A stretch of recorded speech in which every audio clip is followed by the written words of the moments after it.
Bismillahirrahmanirrahim. Assalamualaikum warahmatullahi wabarakatuh. Syukur alhamdulillah kita bisa berjumpa lagi di channel ini.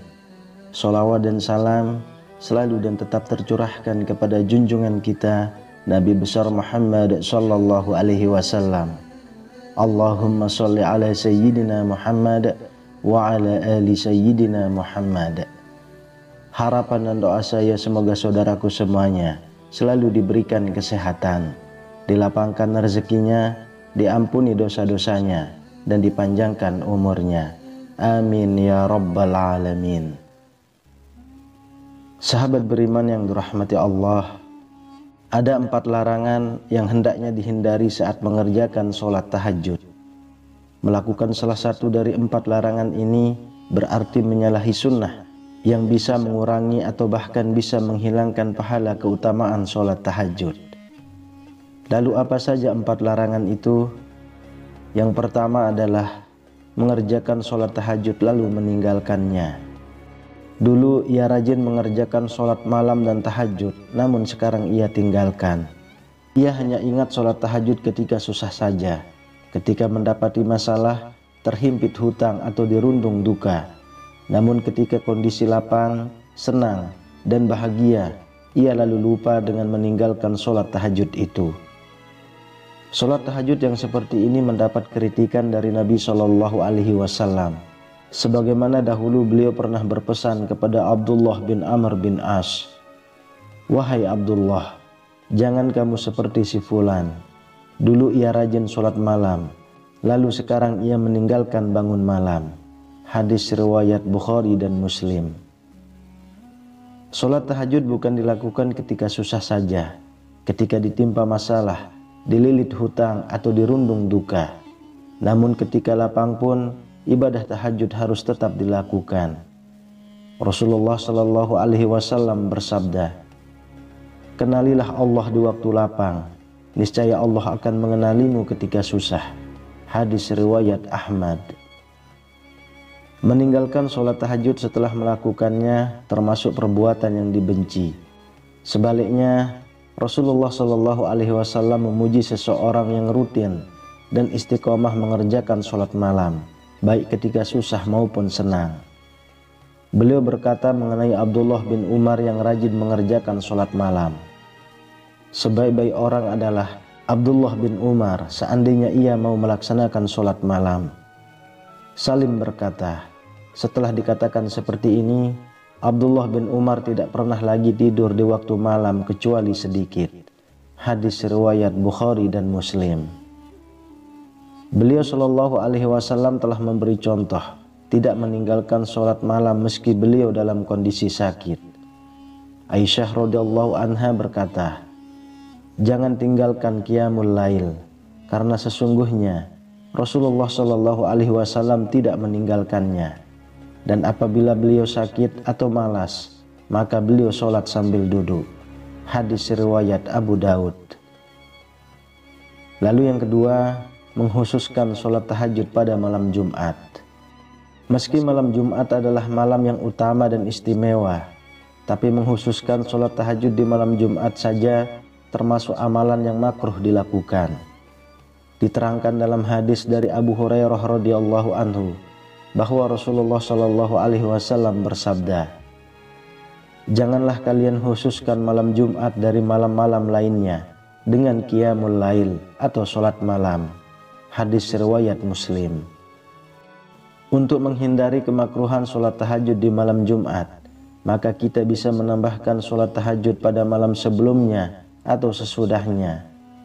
Sebagaimana penjelasan Imam Ibnu Hajar Al-Haytami dalam Tuhfatul Muhtaj, beliau berkata, makruh mengkhususkan malam Jumat dengan qiyamul lail.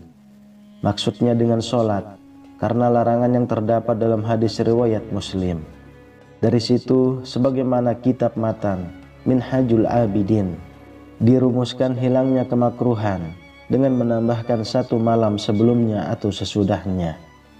Akan lebih baik lagi jika kita istiqomahkan amalan sholat tahajud itu, sebab menghususkan sholat malam pada malam Jumat saja merupakan larangan dari Rasulullah Shallallahu Alaihi Wasallam. Yang ketiga, melaksanakan sholat tahajud saat kantuk. Jika mengantuk, hentikan atau tunda dulu sholat tahajudnya dengan tidur atau istirahat sejenak sampai hilang kantuknya dan tubuh kembali fit. Inilah sunnah yang diajarkan Rasulullah SAW. Diriwayatkan bahwa Nabi SAW pernah menegur Sayyidah Zainab yang memaksakan diri untuk melaksanakan sholat dalam keadaan mengantuk. Suatu ketika Rasulullah SAW masuk ke dalam masjid, lalu mendapati sebuah tali yang dibentangkan di antara dua tiang. Kemudian beliau bertanya, "Apa ini?" Para sahabat menjawab, "Ini adalah tali milik Zainab. Ketika ia sholat berlama-lama hingga kelelahan, maka ia bersandar dengan tali itu." Rasulullah SAW kemudian bersabda, "Lepaskanlah tali itu. Kalian harus sholat ketika dalam keadaan segar. Jika kelelahan, maka tidurlah." Hadis riwayat Bukhari dan Muslim. Memaksakan sholat dalam kondisi mengantuk itu dilarang, sebab akan memberatkan, menghilangkan khusyuan, bahkan bisa mengakibatkan kesalahan dalam sholat. Nabi SAW bersabda, "Jika salah seorang di antara kalian dalam keadaan mengantuk dalam sholatnya, hendaklah ia tidur terlebih dahulu hingga hilang ngantuknya. Karena jika salah seorang di antara kalian tetap sholat, sedangkan ia dalam keadaan mengantuk, ia tidak akan tahu. Mungkin ia bermaksud meminta ampun, tetapi ternyata ia malah mencela dirinya sendiri." Hadis riwayat Bukhari. Insya Allah tidur yang diniatkan mengerjakan sholat tahajud akan ditulis pahala seperti mengerjakan sholat tahajud.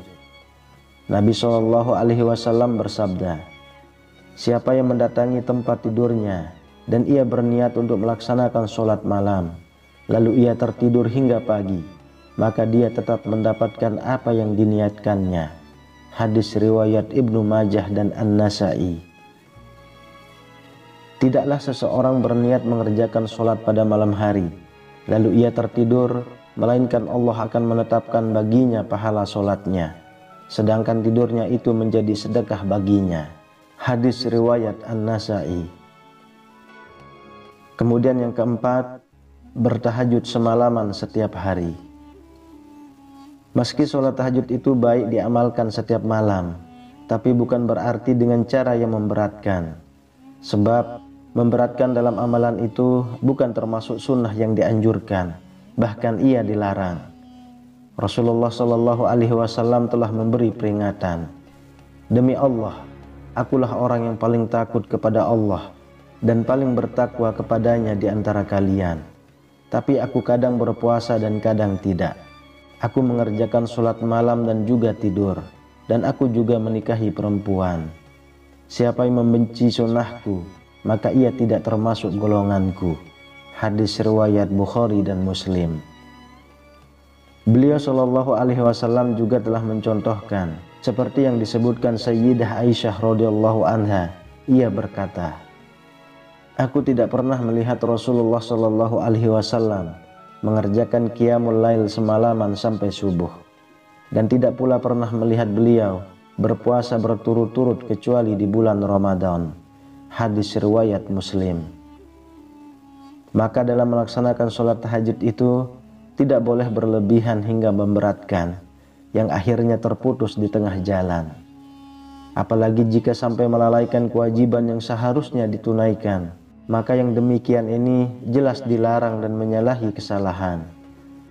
Amalkan sholat tahajud itu semampu kita menurut kemampuan masing-masing, sehingga mudah diistiqomahkan. Nabi SAW memerintahkan, "Lakukan amal-amal yang kalian sanggup melaksanakannya, karena Allah tidak akan merasa bosan hingga kalian sendirilah yang merasa bosan." Hadis riwayat Bukhari dan Muslim. Jika misalnya mampu hanya 2 rakaat, maka itu sudah cukup dan jangan ditambah. Lebih baik sedikit tapi istiqomah daripada banyak tapi terputus di tengah jalan. Nabi SAW pernah ditanya, "Amal mana yang paling disukai Allah?" Beliau menjawab, "Yang paling kontinu meski ia sedikit." Hadis riwayat Bukhari dan Muslim. Wallahu a'lam bishawab. Demikian yang bisa saya bagikan, semoga bermanfaat untuk kita semua. Amin ya rabbal alamin. Assalamualaikum warahmatullahi wabarakatuh.